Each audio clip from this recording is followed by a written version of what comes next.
اعوذ باللہ من الشیطان الرجیم بسم اللہ الرحمن الرحیم السلام علیکم ورحمۃ اللہ وبرکاتہ۔ نئے آنے والے دوست احباب کو آفیشیل سلام میں خوش آمدید کہتے ہیں۔ ہماری ویڈیو دیکھنے سے پہلے ہمارے چینل کو سبسکرائب کریں، لائک اور شیئر کریں، ساتھ دیے گئے بیل آئیکن کو پریس کریں تاکہ بلا تاخیر نئی آنے والی ویڈیو آپ کے پاس پہنچ سکے۔ جو اللہ سے مانگو گے ملے گا۔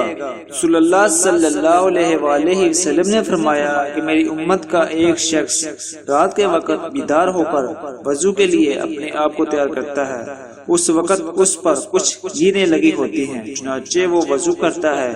جب وہ ہاتھ دھوتا ہے تو ایک گیرہ کھل جاتی ہے،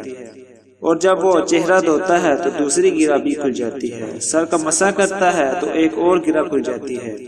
جب پاؤں دھوتا ہے تو ایک اور گیرہ کھل جاتی ہے۔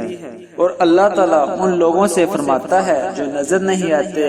کہ میرے اس بندے کو دیکھو جس نے اپنے نفس کے ساتھ جہاد کیا، اپنے نفس کے ساتھ مقابلہ کیا، اب یہ جو بندہ مجھ سے مانگے گا میں اس کو دوں گا۔ رسول پاک صلی اللہ علیہ وآلہ وسلم نے فرمایا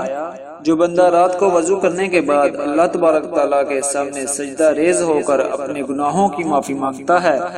اور سجدہ کرتا ہے، جو اللہ تعالیٰ سے مانگتا ہے اللہ تبارک تعالیٰ اس شخص کو عطا کرتا ہے۔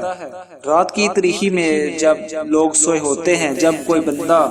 بندہ اللہ تبارک تعالیٰ کے سامنے سجدہ کرتا ہے اور اللہ تبارک تعالیٰ اس اپنے بندے کو پسند فرماتے ہیں، اور جو بندہ دعا مانگتا ہے اللہ تبارک تعالیٰ اسے قبول کرتے ہیں، اور جو مانگے گا اللہ تبارک تعالیٰ اسے دیں گے۔